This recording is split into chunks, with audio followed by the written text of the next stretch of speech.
Are you or your clients looking for a regular income solution with compelling returns to diversify your portfolio? If so, Neighborhood Holdings may be a great option for you. Listeners of this podcast will appreciate that public markets can be turbulent and finding a good private credit fund can be tough. But Neighborhood's track record, transparency, and investor alignment sets it apart from the pack. With nearly 10 years of consistent performance and a target net yield of 8 to 10%, Neighborhood has a track record of providing monthly income to investors without the volatility of public markets.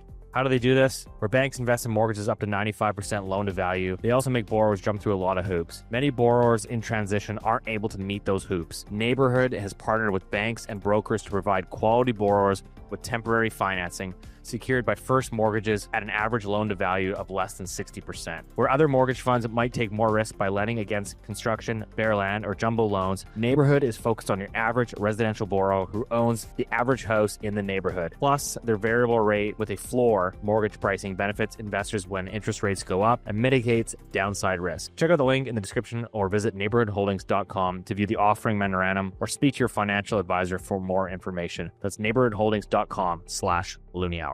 Before we get started, I just want to remind everyone that this information discussed today is not intended to be or construed as investment advice. Please consult a professional advisor before putting a loonie in any of these financial markets. The dirty secret is that no one's ever going to get paid back or have the shortest memories when it comes to investment. We just got to get Keith into Bitcoin. Hey, there's a bubble.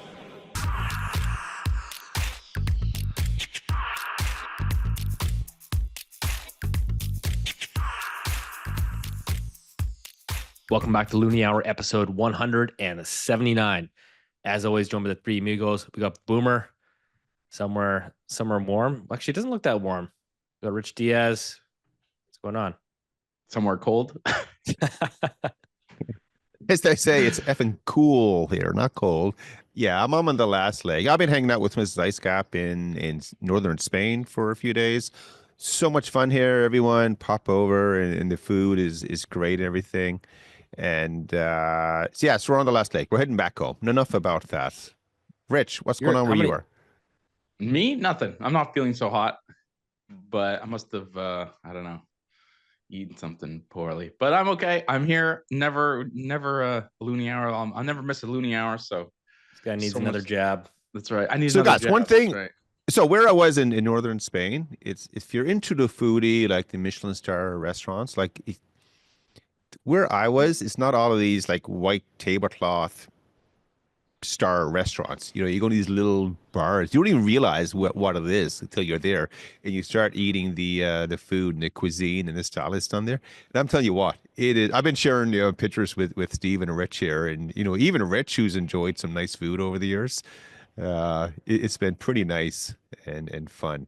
Unlike Steve, the knuckle dragger, Rich. What does Steve like all the time?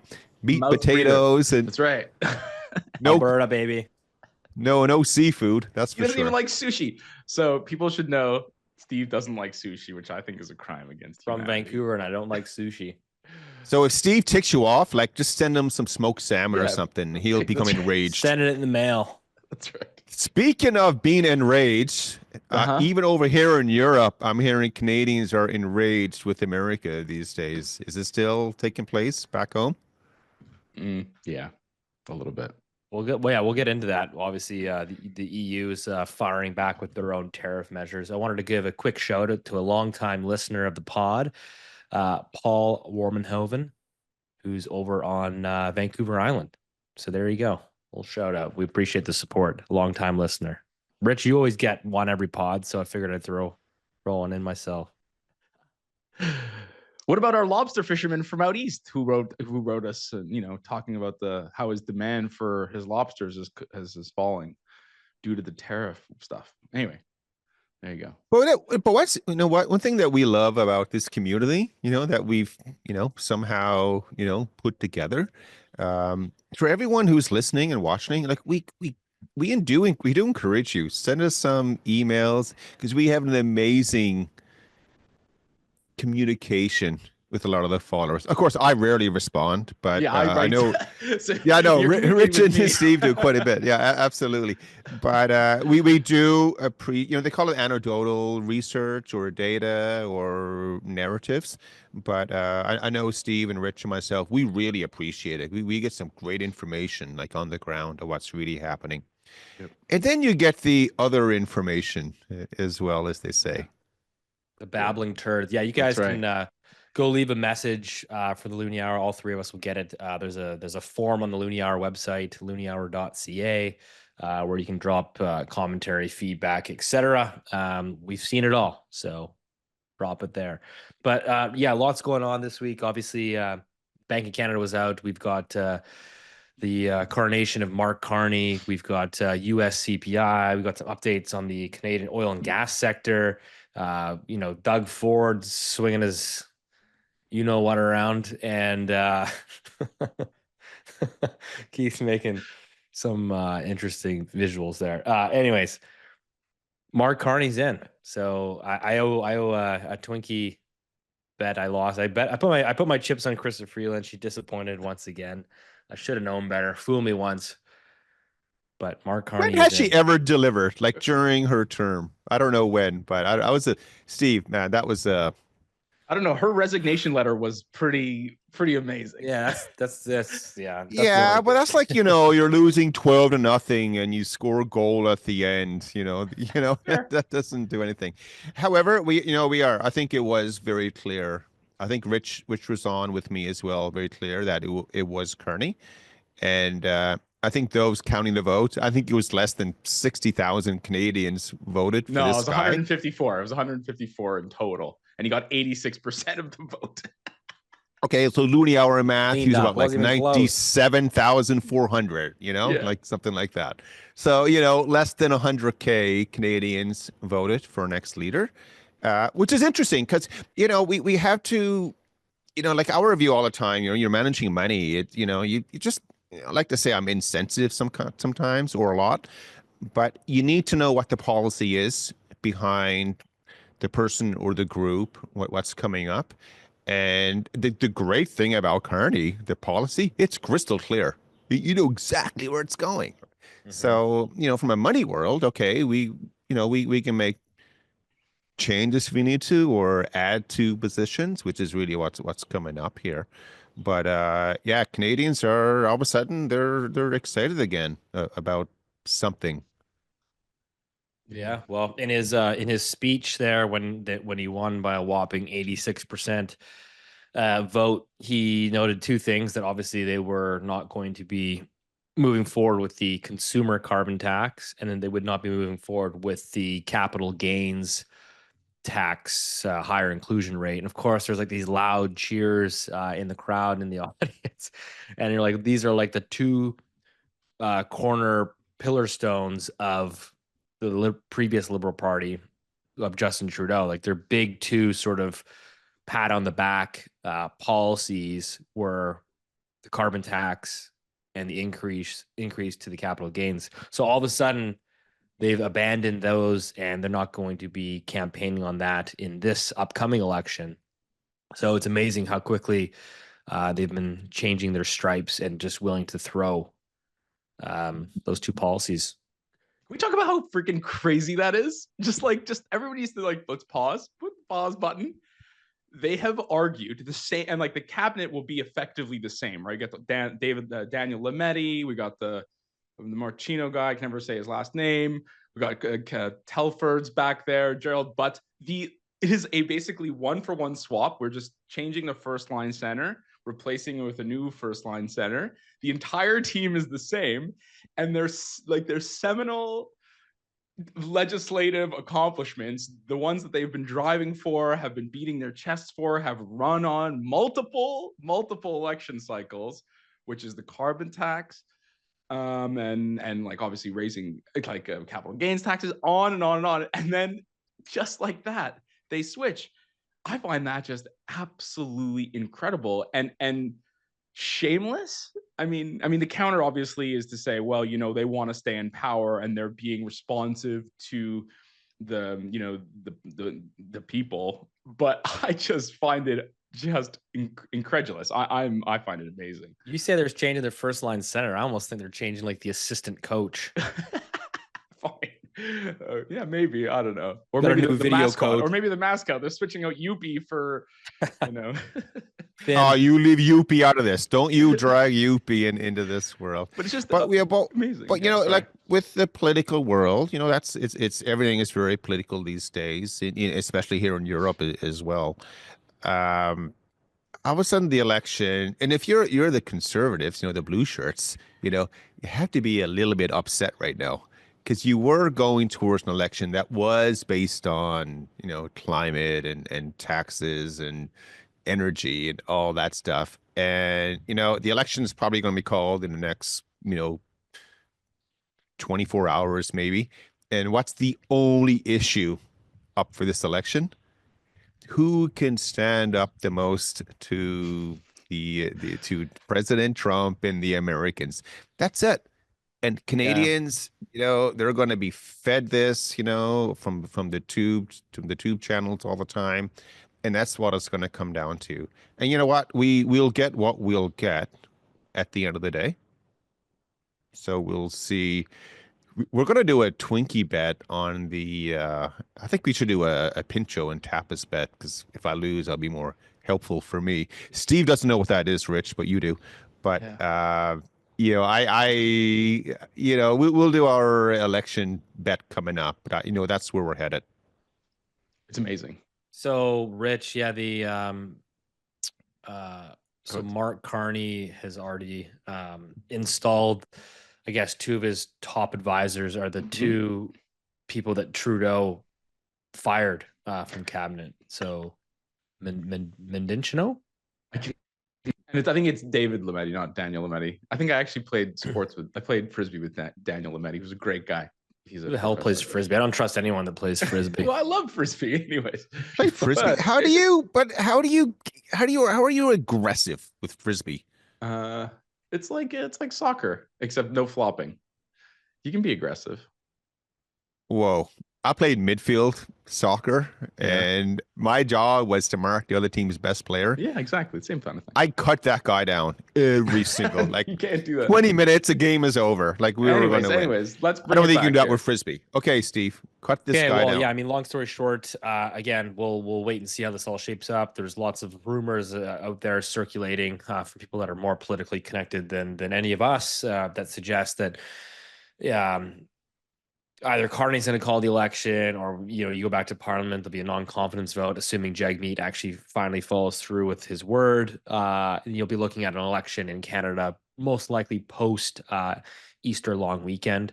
So towards the end of April or early May, you'll be looking at most likely a federal election. Again, we shall see how the chips will fall. But that's number one. So speaking of former Bank of Canada governors, we've also got current Bank of Governor Tiff Macklem, the BOC, was out. We're actually recording this on a Wednesday because Keith is jet setting on an airplane tomorrow when we typically record. So we're recording this on Wednesday.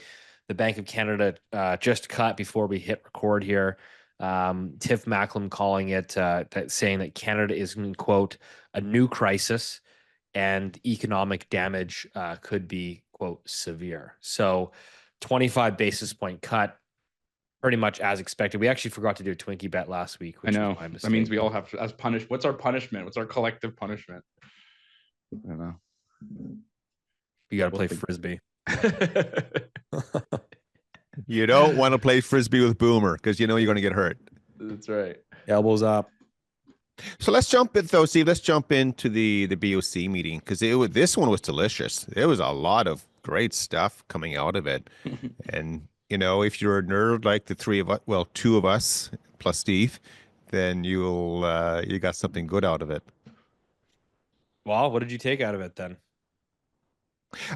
First of all, they did the cut. That was expected. They had to do that. And then if you're watching the video, you still have this going on, but it's a lot.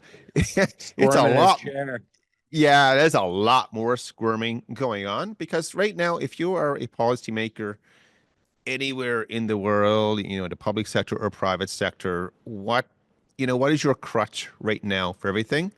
It's the tariff world, right? That's what's coming up. Yep. And the interesting thing is that no one can quantify it whatsoever. No one. And again, this isn't supposed to be a comment that, hey, don't worry about it or stuff like that, because again, nobody knows yet what the numbers may or may not look like, but that is a war that's happening. And I think Rich is going to jump into some details with that in a bit. But the main takeaway that I found out of the Bank of Canada today, there's a couple of things, but the one that jumped out to me was that the BOC is that they need to factor in the Canadian dollar in coming decisions. So Wait. that's a pretty big decision. When that's implied, sorry, Rich? But sorry to interrupt you, but doesn't he always say that they never think about the Canadian dollar in their decisions? Yes, I believe he exactly. did say that. Yeah. That's a couple months ago, actually. Yeah, every, serious central banker, like you get appointed and you like central banker 101, you say, hey, we don't target the currency. Unless you're a squirmer, then you're going to target the. But this is pretty significant because everything is, you don't have these silos that are operating on their own. So, I mean, on top of this, it doesn't matter if you want or don't want or like or dislike tariffs, they're coming. And that has one economic output at the end of the day, which is which way, up or down for the global economy? Steve, Weaker you're growth. up on this one. Oh, sorry. Rich, shush. I wasn't listening to which you. way? Oh, I know. Okay. I think we're headed for a pretty severe economic decline coming up. I really do. And that's going to have an impact. But for the Bank of Canada to explicitly mention the currency, so when he says, yeah, we have to consider the currency going forward, all I hear with this, that if for some reason Canadian dollar it just gets absolutely mullered, the BOC then has that decision. Do we stay where we are? Do we cut? Or do we defend the currency? Right. If they're defending the currency, it means we are in an absolutely abysmal crisis. I mean, like banks are just teetering, and I don't think we're headed in that direction, everyone. But hey, they did open the door for the Loonie Hour to bring it up as a conversation. But that was my big observation today. Rich, I don't know if you have any observations to add there. Feel free to chime in, but I want to kind of pull on a thread that Keith just mentioned afterwards. Go for it. Well, so Keith, yeah, you mentioned, you think that we're sort of heading for an economic downturn. I mean, obviously I don't disagree given all the uncertainty around tariffs. 1 minute they're on, next minute they're off. 1 minute Doug Ford turning off the power, and then he's turning it back on. So, it's turning into obviously a bit of a hot mess. There's been some conversations out there. I think you had Treasury Secretary Bessent out there as well, suggesting that they kind of need to go through like this bit of, the US is trying to do sort of a bit of a cleanse, right? So they're doing that through Doge, obviously, by laying off a lot of the public sector, sort of trying to clean house, get the US books back sort of in check. And so there's been some arguments or suggestions around, are they basically trying to front load the pain, which is basically almost engineer kind of like a bit of a downturn, a correction, which will sort of prompt the Fed to cut rates. Trump obviously wants lower rates. So, does he need to get stocks down, 20%, for example, to get Jay Powell to step in? Like, I think there's a lot of those conversations that are going around online. I don't know if you've had any thoughts on that, but I mean, there's got to be a bigger objective here. Well, I just want to jump in there because I think in general, I think people have delusions of grandeur. I think it's not specific to just Canada. It's also the United States. I think this idea that you can control the global business cycle, I think, lacks a little bit of sort of intellectual backing. I think we forget sort of where we were in the cycle anyways, which is before Trump even got into power and started talking about austerity and this and that. I think we were already sort of headed towards slower growth. And if you look at things like manufacturing PMIs, the credit cycle, in general, liquidity, if you look at consumer confidence, I mean, a lot of these things were already pointing towards slower growth anyways. So the idea that somehow, they're going to decide when the global recession was going to happen, I think is is a bit rich. I think let's not forget that Europe and China matter as well, and they were also slowing down for their specific and they have separate issues, but they were also sort of in sync with the United States. We've talked about that a lot. Global risk is synchronized, and so the idea that he can, that they can decide when they want to do this or front run that, I think it just doesn't stand to, you can't support that with specific data when you have all these other things going through it. That would be my sort of just contribution there. I don't know, Keith, if you have a Oh, the same different view. thing. I mean, I know Trump did mention that, hey, we're like everyone else has, every other government has a more of a long-term view, and we've been focused more quarterly in America. That's the culture there. And he sort of tried to set the stage to let's avoid quarterly grades right now. So that is kind of suggesting they see that happening. But when I said, hey, we're headed for a recession, I don't mean just Canada. I'm talking about the US in this situation. So as rich as you just suggested, the rest of the world is already slowing. Again, we are set up for this cleansing that has to take place. That's the way the normal economic cycle works. But the frightening thing that's happening now, that's being embraced, is that because of the tariffs, and it's happening everywhere, all around the place, all around the world. Let's not forget the amount of debt issuance.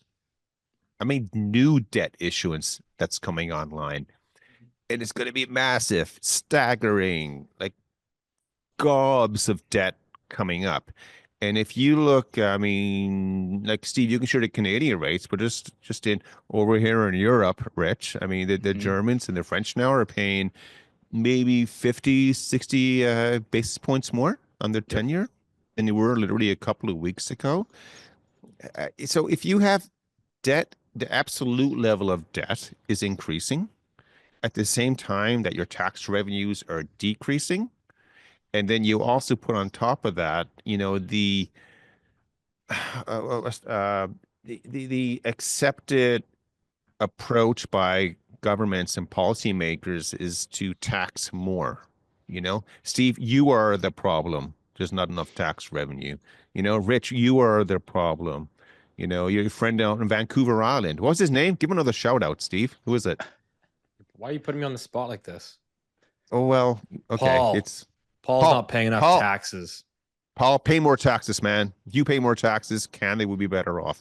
But again, we are headed towards, I think, the acceleration towards a debt crisis has just been put on DEFCON, whatever the high number is. You can put it there. And again, we talk about like the visibility with the path and where things are headed. I know there's a lot of emotion right now and and stuff like that. People think there's volatility. And I look at it from the opposite perspective. Volatility, yeah, but that should be expected anyway in any market. But the visibility is even more clear, what we're headed towards. So on that side, just out of curiosity, because I mean, kind of what we're seeing now is, you're seeing the reaction function from all of these tariffs is like, oh my God, okay, people are going to start losing their jobs. And, this is very disruptive. So like every sort of major economy now that is facing these tariffs outside of the US, of course, is responding with some measure of stimulus, right? You've got, of course, here in Canada, right? You've got the Bank of Canada cutting rates. You've got them, I think they just approved $6 billion towards business aid and a relaxation of some of the EI rules as well. So that's just what's happening in Canada. We know that Europe is unleashing fiscal stimulus packages.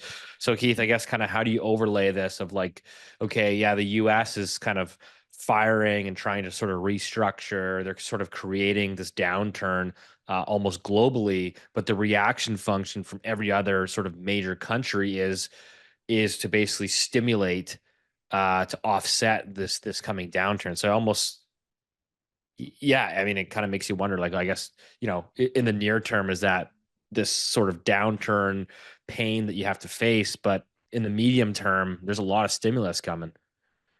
So Steve, like in your seafood days that are coming up for you, because we're going to bring you out for some nice seafood coming up. You're in a boat, okay? And your boat got a couple holes in it. There's water coming in, and there's 8 or 9, 10, 11, 12 leaks, and the water is filling up. And you take a bucket, that's your debt. And you're going to start scooping out some of the water, or you plug 1 or 2 holes. And you're thinking, yeah, I did my job, mate. We're going to fix this. This is good. Rich, what's going to happen to Steve? I don't know. Oh, he's gonna sink, man. He's gonna sink. Yeah, I really don't. It was like I remember years ago. I remember when we had this tsunami hit Japan. No, sorry, no, I take that back. It was a massive earthquake in Kobe. Is that where it was in Japan? Fukushima. Well, Fukushima was the nuclear power. Yeah, no, not that. But there was a big back in the 90s. I think it was something like that. And immediately it was like Japan announced we're going to issue so much debt, and the markets rally, right? They just go nuts. Yeah, this is great investment. Then you have what's called the broken window fallacy. So if it's so awesome to destroy capital, fixed formation capital or fixed investment, so you just knock it all to the ground, SimCity, and then I like that game, by the way. That's fun. Yeah, me too. It's a good game. Rich Steve doesn't like it, of course. He doesn't even know what it is. But and then you spend more money to build it back up. It doesn't work. So anyway, Steve, like we're already in a debt crisis. Some people recognize it, others don't. Because you remember, with the government, you have your budget. That's really your income statement. If you're in the business world, you have your income statement, and then you have your balance sheet. So debt issuance is added to your balance sheet. Government, everyone from Ottawa listening today, no one talks about the balance sheet. It's always the budget deficit. What's it going to be? Even Carney now coming up. We're still going to tax the crap out of you guys, okay? But we're going to tax it over here instead of over here. You're still being taxed on it. So it's not going to work, Steve. We are. Keith, the none only of this reason why I bring that up stuff is I'm just looking at guys like Michael Howe, who's out there, who's I think has got a good track record on tracking global liquidity. Obviously, global liquidity driving asset prices, and just like the forward-looking indicators of M2, for example, are exploding higher. So there's an argument out there that says, hey, listen, yeah, like if you're following M2, it's moving significantly higher. Is that a case for risk assets? I don't know, 2, 3, 4, 8 months down the road. I think that's different than financial markets are different than a real economy. Right. Yes. That's right. 100%. Yeah. So that's what I wanted to say. Yeah. Go ahead, Rich. What are your thoughts? No, on I was that? going to say, well, this is the problem with all of these stimulus packages. And remember, longtime listeners will know why I railed against the COVID stuff is because it doesn't make the asset worth more. It makes the money worth less. And this is why it's pernicious. And the stimulus stuff sounds good on the tin. It sounds good on the face of it. But what you're doing is basically just creating asset price inflation, which always serves asset holders and wealthy people and screws over the working class or the wage laborer. I mean, it's as old as time. And instead of, and I get it, like the media loves this, left-wing governments, right-wing governments love it because it's easy to do, but what it does is it continues to bifurcate our society in towards the people who have assets, homes, homeowners, equity portfolios, whatever, and people who are wage laborers. It's a very, very frustrating to me because I thought we had learned our lesson. And I'm for one think that the tariff thing is complete distraction. I think it's people, including the Central Bank of Canada, make way, way too much of it. I'm sorry to say. Especially when there has already been some carve-outs for the U.S. so the U.S. MXCA, so the U.S. Basically the new NAFTA.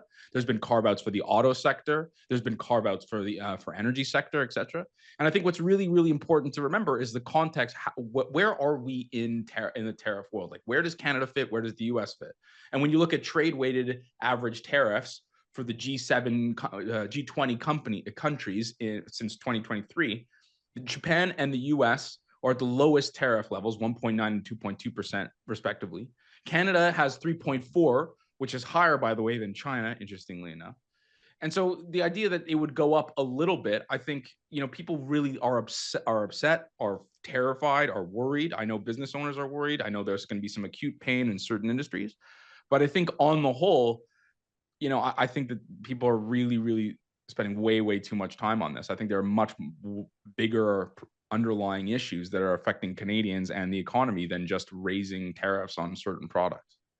What we're saying is you might not have a job, but you'll be able to day trade meme coins at home in your pajamas and make thousands and thousands of dollars. So I think what we're headed, in the probability world, I think probability is increasing where we could have a declining economy, but the risk is reflected in the bond market world, which means the equity world skyrockets. Like you can have a world where equities are just surging because you have liquidity growth. They're trying to pump money back into the system and everything. But yet we are experiencing a crisis now for the first time in the government bond market because investors are saying like, what the heck? Like, why do I want to loan money to Germany if they're going to convert Volkswagen, plants to, I don't know, what are they going to make? Thanks. Tanks? No, I don't Tanks know. are so old world, right? I know. Drones. They're going to make drones. Drones, yeah. They're going to be like e-drones because it's clean for the economy, exactly, for the world and everything. And, and then some. Okay, we go on that world. But let's go back to the Bank of Canada. Another couple of interesting things that popped up. I've been waiting for you guys now, and you haven't brought it up. But they were effectively warning of a recession in Q1. Who's this? That came up as well. The Bank of Canada. Okay. They said, hey, yeah, consumption, they said could be very weak in Q1 because of the tariffs, that's we're trying to blame it on that. But Steve, I thought of you when I saw this line come up. And you're going to do you have one of the best eye rolls in the world, by the way. Like you have a classic one. And you did it a few years back and you're going to do it again when I repeat this one.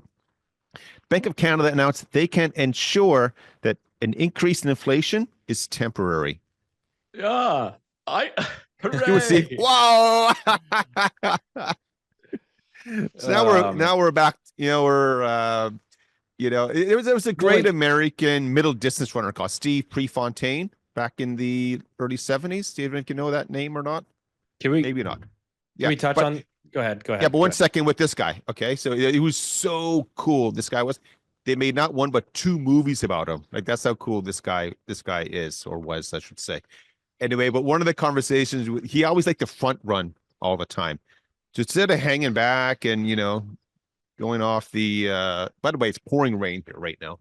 It's a blue sky in Barcelona, but it's like raining on me. Like the ECB, the EU were coming after me. No, bad boomer. Anyway, this guy kept having the argument with his coach about front running because he wanted to go out and front run all the time. But that's what's happening right now with, with the inflation story in what could happen in Canada. And hey, we're back to front running again with the inflation. I don't know if that made sense. It made me, I lost my train of thought. Well, let me summarize it for you.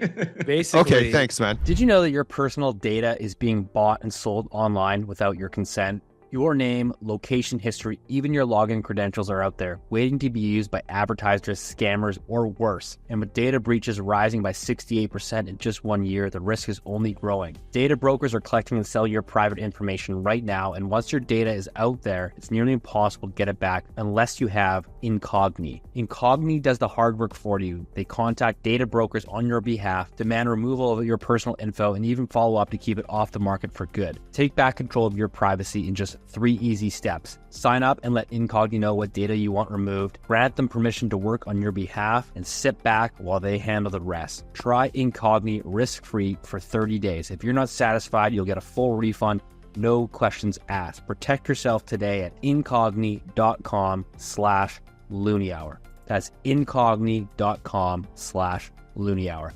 Incogni, because your data should belong to you and no one else. The BOC is effectively telling you prices are going to move higher, right? They're telling you this is inflationary, prices are going to move higher, yet we are cutting rates. So their mandate is to obviously fight inflation.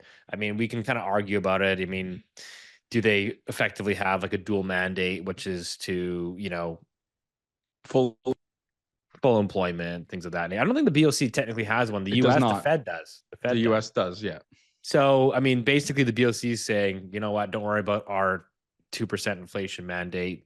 It's going to move higher. There's nothing we can do about it. So let's just cut rates and stimulate, offset the economic damage that is coming. So I don't know. Well, wait a second. We've been here before, right? I think everybody's worried about these tariffs, and I think it's just some healthy skepticism is warranted. And we've been here before. Like, I still remember when governments, the media, central banks said that inflation was going to be transitory. And I'm one of, not to pump out my chest a little bit, but I was one of the people who just went on and on and on. Inflation was not going to be transitory.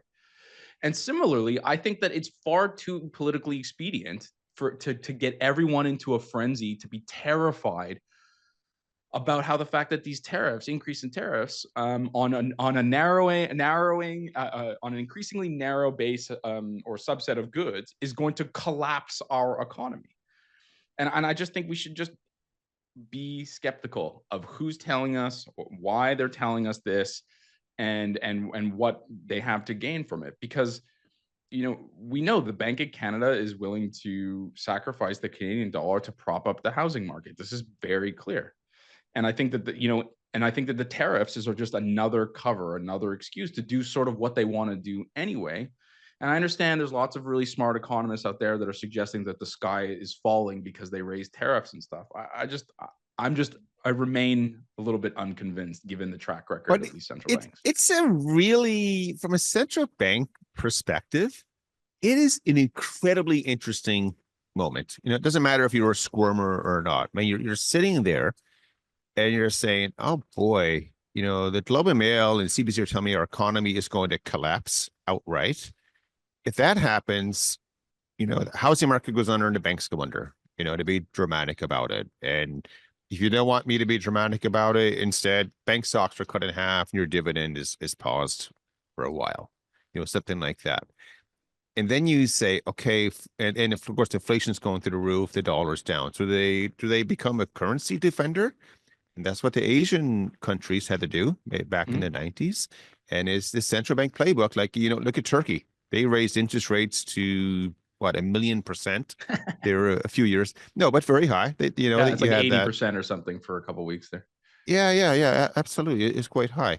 And but then on the other hand, if they keep rates low, the government is going to have an incredibly difficult time trying to fund their deficit. Because all of a sudden now they're paying 8, 10, 12, 15% on their debt issuance. So again, this is just Canada. Like the UK let's not forget about the Brits. And like they are in an incredible awkward moment right now as well. And I think if, I know the Germans announced a 500 billion euro or USD stimulus package that might be passed and might be put in place in the next decade, because that's what Europe does, of course. But again, we're going down this road where none of the numbers make sense. So if you're running the German or French government and you have your spreadsheet and you have your financing costs put in at whatever the number is now in those markets, then you're told, oh, oops, we need to adjust this now by 50 basis points. The spreadsheet blows up. It doesn't work. And again, like as an investor, you have to be excited about it. As most people are, you just want to get paid every week and, hang out with your family, your friends, and have fun.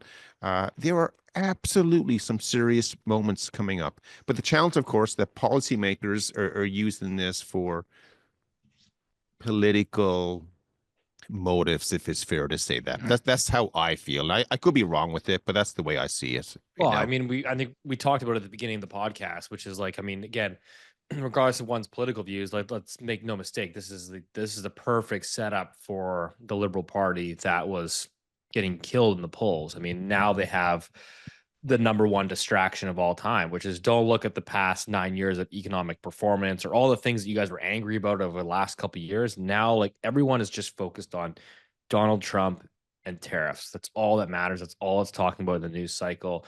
You're seeing obviously all the political parties, even the conservative parties, now having to pivot and shift their political messaging to basically say, hey, we are going to be the number one fighters against Donald Trump, et cetera, et cetera. So it's, there's a really important point though, Steve, that you touched on. Maybe we can move on after this or not, but just like, yes, the tariffs in a sense can hurt us, but tariffs are paid by the importer. So it's if Donald Trump puts tariffs on Canadian steel, it's American companies that pay that tax, which is what tariffs are. Tariffs are a tax on import. And if you actually see a lot of the research, including the Central Bank of Canada, other places like the International Economic, the PII, which is the Peterson Institute of International Economics or whatever it's called, they do modeling. And you can see a lot of the damage that comes from the quote unquote trade war is actually the retaliation. And so it's Canada then reciprocating those tariffs, right? Which is my view, completely political. I mean, tariffs are political, but you know what I mean? They're responding to seem tough against Trump.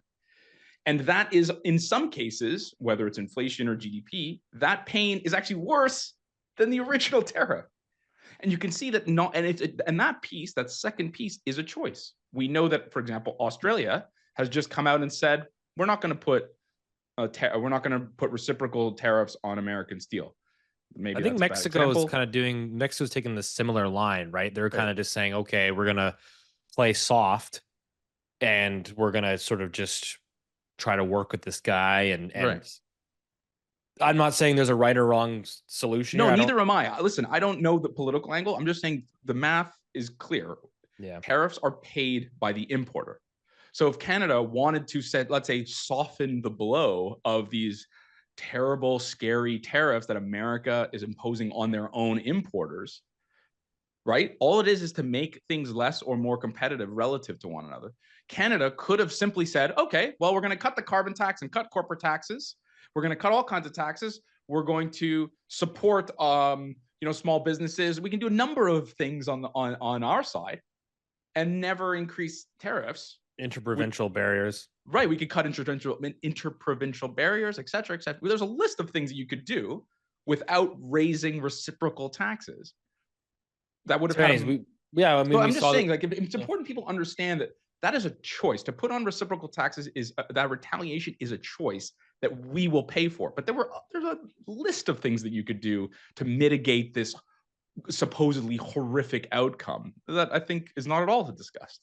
Yeah. So Trump sounds like Rich is a Trumper here. No, I'm a Montreal Canadiens fan. I've made that very clear. But maybe though one of the responses could have been, okay, we will not do any retaliatory tariffs.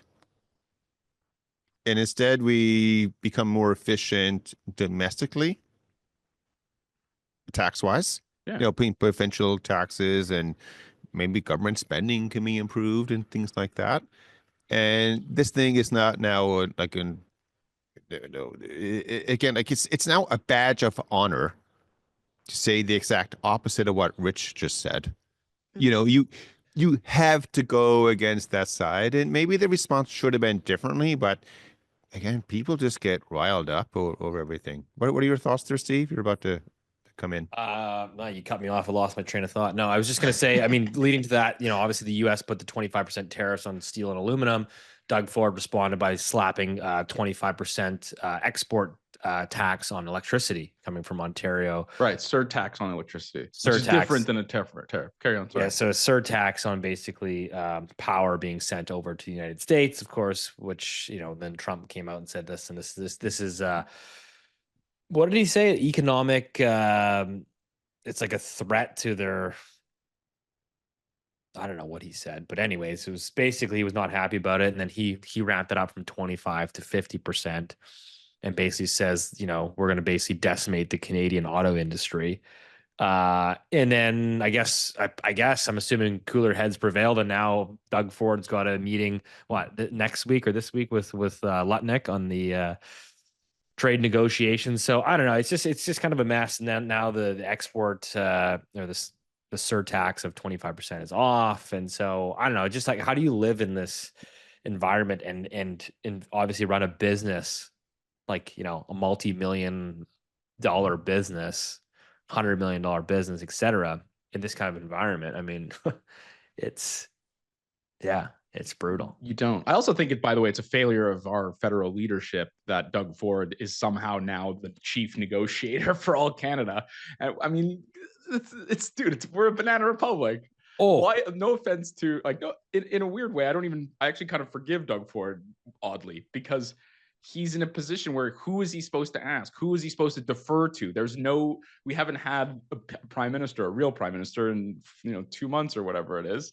There's no negotiating team. There's no there's no group of people who are meant to go and speak on behalf. And so the fact that he's his voice has risen to the top of this turd pile it makes sense. I mean, in a weird way. I don't know. It's really kind of embarrassing. What's crazy though is on all of this. So everyone is just so focused, obviously, on Trump and fair enough. But I don't know, Rich, if you noticed, but there's been no talk at all. I'm not seeing any media coverage on the Chinese tariffs. They were just lobbing on Canada. They announced 100% tariffs on rapeseed oil and meal from Canada, which obviously, and peas and seafood products, which is good for you, Steve, because you hate seafood, and pork. Yeah, and this is predominantly going to impact Saskatchewan in particular. So they're not happy. Whoa. So arguably the second most powerful economy in the world has just imposed tariffs on the Canadians. And I'm not reading about it. I don't see the emotional response about it. Well, I mean, that's what you're saying though, right? Understand. That's Steve. That's what you mean. 100% tariff. Yeah. And that was kind of partially in response to apparently Canada's 100% tariff on Chinese EVs. So that happened in August. So I have the time. So under Joe Biden, the EV strategy and reindustrialization is something that was very clear. And in August, they said, Canada follows US and imposes 100% tariffs on EV imported from China. What was in the fine print, by the way, is that there was a 25% surtax on steel and aluminum imports from China. China is the largest steel manufacturer in the world, if I'm not mistaken, and they're a massive manufacturer of aluminum, and that kicked in on October 15th. Fast forward to last week, China put 100% tariffs on rapeseed oil, rapeseed meal, peas, seafood products, and pork. And you're right, Steve and Keith, that there hasn't been anywhere near the same hand-wringing as there have been over the U.S. Now, the counter to that, which is one of them is supposed to be our best friend. How dare our best friend betray us? Yep. And of course, the other angle is, well, China's our strategic enemy or whatever, adversary. So we should expect them to do that kind of thing. So that's where I think people sort of, that's why there's a different reaction. Talk about the billions and billions of dollars that the federal government decided to funnel towards EV manufacturing in Canada. I mean, that's looking like just a horrible backfire. It just is not panning out the way that it was penciled. Do you want to know the number? Just fire away. The number is 57 billion in public subsidies, loan guarantees, and just straight up, well, not, I guess subsidy is cash, but you know what I mean? Incentives, basically. 57 billion. And it's gone. So I think a new hospital in Canada today, top Mark, you're looking at what, 5-6 billion? Three, depending on the side. The one in Halifax is at 3-ish. Yeah.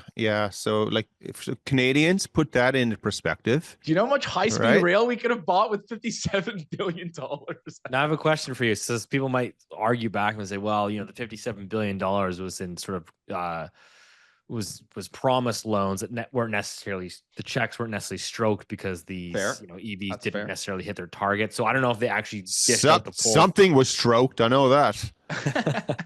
Somebody got something. No, okay, that's a fair point, which is it's not, let's hope that not all that money is out the window, et cetera. But listen, we know they gave $14 billion to Honda or Toyota. Remember, we talked about that. That company had $34 billion in cash on its balance sheet. Meanwhile, we were told, we went all in on the EV side. We were told because there was no business case for LNG in Canada, particularly. So they were just announced today that Alberta has inked an LNG deal with Japan The title of the article says, "No business case. Alberta inks LNG deal with Japan thwarting Ottawa's export skepticism." Alberta's inked a major supply deal with Japan after Prime Minister Justin Trudeau said there was no business case that could be made. So there you have it. It's done. And But wait, Steve, I just want going back to the Chinese tariffs. Like, I don't want to diminish the impact that it will have on very specific industries, right? Like, if you literally sell rapeseed oil to China, and China's your number one customer, obviously that will have an impact on your business. Who knows how big that is? I mean, China really does need rapeseed oil, and it's not clear that 25% will destroy your business. It obviously will make you a little less competitive, etc. But I think what's important to understand is, we are a net exporter to China, and so China's, for example, are the fourth largest exporter. We export. So our first export market is the U.S., then Euro area, then the U.K., and then China with 3.79% of merchandise goods export. And imports from Canada are U.S. and China. So China's number two. So it will. I don't want to diminish that. There's going to be people who are going to feel pain, but I think it's important to contextualize it, which with respect to what you did, with respect to EVs, which is what you said, and steel and aluminum, etc. So I don't want hate mail. Is what I'm trying to say. oh, it's coming. It's coming. Whoa, for the first time ever, Loonie Hour is going to get hate mail. It has happened. Did you see that? Did you see that article? A good friend of the show there, Heather Exner-Perot, she had tweeted it out. She's great. So again, I'm bringing this up because I think it's all very relative and timely, given the the Mark Carney installation that we just had, the upcoming election, the trade war that is now saying, oh crap, we only have one customer, we should have diversified. So this is all kind of coming to a head. So, and again, we've talked about how the Liberal government over the past 9 years has not been very supportive towards the oil and gas sector in Canada. Okay. Carbon taxes, the Environmental Assessment Act, they've done everything they can. Bill C-69. Sorry. You can't even talk positive about energy. Yeah. So like, let's make no mistake for what it is. So the PBO, Parliamentary Budget Officer, has now put out a report, which is readily available for the public. It put out its assessment of the oil and gas emissions cap, which was what they introduced, Rich, maybe a year ago?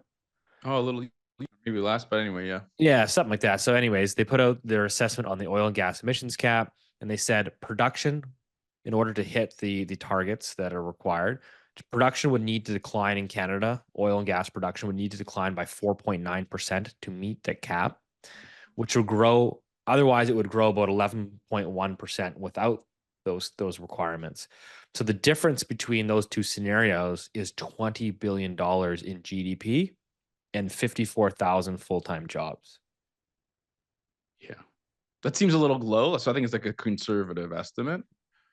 Still, 20 billion of GDP when you've had basically no real economic growth on a per capita basis for the last 7-8 years. Mm-hmm. So, I mean, 20 bill, I think we probably should take that, especially. So what's the Canadian GDP, Rich? Like that, like 3 trillion? Yeah, it's like 3.1 trillion or something like that in nominal 3.1. So 20 billion doesn't sound like a lot. Like 15 basis points. Doesn't sound like a lot, but I think that that's why that I mean, and I think Heather made it clear that that's like a rather conservative estimate. People like Deloitte and the Canadian Bank, CBOC's estimates were that it was much higher, bigger rather. I mean, basically the question is like, why in this kind of economic environment, right? We just had Tiff Macklem coming out saying, hey, listen, the economy is going down the crapper, I'm going to cut rates. Why are we constricting our ability to grow the natural resource sector, which is our one sort of economic advantage? Why would you put? Because say it. I don't know. Say it. Come on, you guys know the answer. I don't know. It's the climate. I don't know. You can. Yeah. It's bad for the world, guys. It's bad stuff. Well, to that point, right? So again, just for our listeners here, so everyone's kind of on the same page. Carney has come out and said he's going to scrap the consumer carbon tax, but he's going to basically he's going to ramp up the industrial carbon tax. So like as a consumer, you like on the surface, you won't pay it, but you'll certainly pay it blindly, which is to say, you know, higher prices, weaker growth. It's all passes through, right? I mean, if you Yeah, of course it does. it's the dumbest thing ever, and it's like I don't know, I just feel it's not getting enough pushback from the mainstream. It's kind of interesting because there's an election coming. Everyone knows the election is coming. So on the one hand, Prime Minister Carney is now going to have to sell climate change for his overlords. I said it. They're there. They're there. At the same time, sell it to everyone else that he's not selling it. That's a pretty tricksy thing to do. Can he do it? We'll see. I have an idea. Well, I don't know. I'm getting my early idea which way the election's going. As we get closer, we'll do our Twinkie. I mean, all you need to know is when you get guys like Stephen Guilbeault coming out and saying, "Oh yeah, Carney's the guy," and we're gonna ramp it up on the industrial side instead. Like yeah. But this is what's so crazy about this, right? Like the tariff, the whole point, this is the reason Canadians are angry about Trump's tariffs is because it makes our exports less competitive. Okay. That's like the surface issue.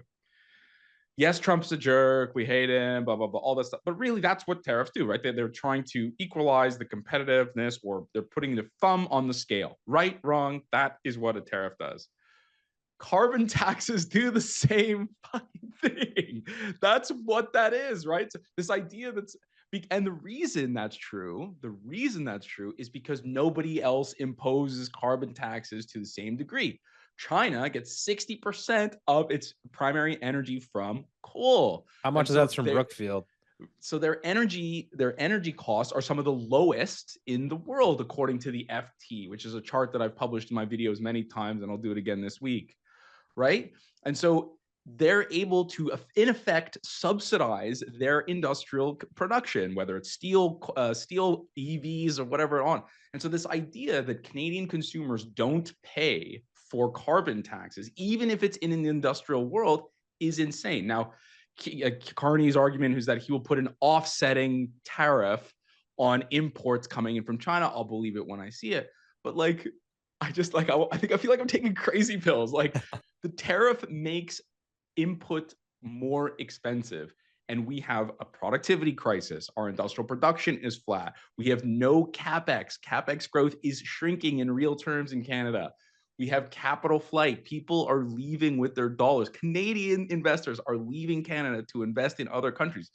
And this galaxy-brained idea is to make it more difficult for industry to survive and thrive in Canada. I don't know what's going on. Guys, I mean, it's a giant rabbit hole to masquerade, to create a distraction. That's all this is. I agree. So in Canada, we're creating distraction. The Europeans are creating their distraction as we go down. This will, again, everyone gets so riled up here, whipped into a frenzy. And people are like, oh, no, we have to stand up for all that stuff. But at the end of the day, our economy is not. It is not going to achieve escape velocity necessary to get out of this trap we're in. And it is a debt trap. The feds have it in Ottawa. It doesn't matter if you're a blue shirt, red or orange, or, Captain Carney. Hey, that's a good one. Captain Carney? Yeah? Maybe? No? What was he? King Carney. I think that's King Carney or Captain. Well, he was coronated, right? So he was anointed as the next leader. That's why I thought King. Yeah, I get that as well. I understand that. One more little juicy nugget I'll pop out to the three of us and Rich's mom. Steve is doing an eye roll already. He's like, "What the heck is coming up?" Do not be surprised if Bank of Canada has to access the USD's swap lines with the US coming up soon. I really think that is coming as well. Give us the English version of that. Yeah. So what that means? So I think everyone who's following us, they know that the US dollar is the reserve currency of the world. So if you're doing trade anywhere in anything, even if it's between like, the Italians are selling marble to India, everything settles in US dollars at the end of the day. You need US dollars to make the world go round. And there are two kinds of US dollars. There's US dollars that are created domestically, and then there's US dollars that are created outside of the US. That's a euro dollar market. Nothing to do with the euro currency at all. That's just what it's called. Um, when your country runs into a challenge and your banks are no longer able to function on a trade basis by help. So if people might know, letters of credit, if you're in that world, so that's happening. Again, everything is going through the US dollar world. All of a sudden, you need US dollars to function and to survive. So it flows through the Fed to the Bank of Canada, down to the commercial banks and so forth. If the Canadian economy is going in the direction that the Bank of Canada has told us today, because they said, hey, we need to think about the Canadian dollar coming up soon, and they effectively warned about Q1 could be, a negative aspect and everything. You could see this happening. And here's the kicker, the one that you guys will like. The Americans are going to say, absolutely, we'll turn on the swap line that will give you US dollars. And that's only offered to a select number of global participants, by the way. So the Iranians and Russians and Chinese, they cannot access US dollars from the Fed at all. However, they will give it to Canadians, but this time it's going to be, we'll give it to you on one condition. What's the condition? Right? That's why Rich is laughing and he's on mute. Yeah, what's the condition? It could be anything. That's the point we're at, though. So the Americans say, we want you to do this, or we need you to do that. And it comes down to, who has the cards at the table? Canada doesn't have it, everyone. We're not, if you're playing poker and you don't know who the patsy is, what does it mean? You're the sucker. Yeah. Yeah, it's you. It's you. Keith, kind of pulling on the similar thread there. There was an article from Bloomberg this week saying U.S. President Donald Trump's back and forth tariff threats are galvanizing an invest in Canada movement that's prodding pensions to keep more of their cash at home. The country's biggest pensions, known as the Maple 8, oversee roughly 2.3 trillion, about a quarter of which is invested in Canada, according to Bloomberg. Many Canadian politicians and businesses are aiming to make that portion grow much larger. I mean, pension funds are political. I mean, that's just, if they're government pension funds, absolutely. And they can be encouraged to do that. Is it going to have a big effect? I don't know. I don't think it will. Well, that was, Freeland was trying to push for that months and months ago of almost requiring capital to be allocated in Canada, which I think now that you have sort of this economic war that is, front and center, I think you can kind of use these wartime measures to trap capital in Canada, no? Well, what you do, if you're Carney right now, if you're Captain Carney, you just say, hey, listen, we're open up for foreign investment and domestic investment from pension funds. The natural resource sector is now wide open. We're going coast to coast. Come on, guys, bring the billions in. And we're going They're not going to do that. That's a smart policy move. Of course it is, but they're not going to do that. Yeah. The Impact Assessment Act is still something that really, really hamstrings investment in the mining and natural resources sector. Bill C-69 is insane. I'd recommend people just Google what that is and how it works. So they're not interested. This is the frustrating thing for me. I think it's all lip service. You don't need that policy impact assessment. No, you just got to listen to the three of us, the babbling turds. We're telling you.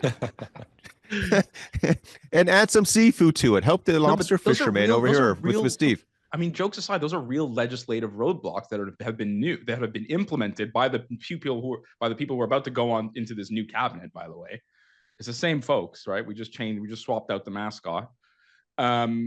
Those are real meaningful things. We've talked to experts about this, right? We've talked to Heather, we've talked to other people about the impact of those things on investment in Canada. Until those things change, we're not going to get any meaningful investment. And this idea that we're going to convince a bunch of pension funds to move into Canada, it's baloney. It's not a real thing. I don't know. I'm very unconvinced about that. Well, lots going on. I don't know if you guys have anything further to add, but yeah, I mean, the news cycle is keeping us busy. It's keeping the Yeah, Loonie Hour definitely interesting. is. Well, I tell you what, happy hour has started the next table over here. We can hear it. Can you? It's already, it's like, it's 6 o'clock here in local time. It's cool. What else, Steve? Anything else? No, I mean, I don't know. There's, little tidbits here and there, but yeah, I don't know if we need to necessarily expand on that. I think we've got a good. So yeah, there's so much more to add. We can keep this conversation going for another hour, but want to be respectful of your time, Boomer, there on vacation. So we'll wrap this thing up. So as always, guys, we appreciate the support. Appreciate you tuning in. If you've enjoyed this episode, find it of value. Again, hopefully, you don't get too triggered here. We're trying to provide some perspective. Let us know. There's a looneyhour.ca website. You can send us all your hate mail, and we'll see you next week. I will respond dutifully. Sorry.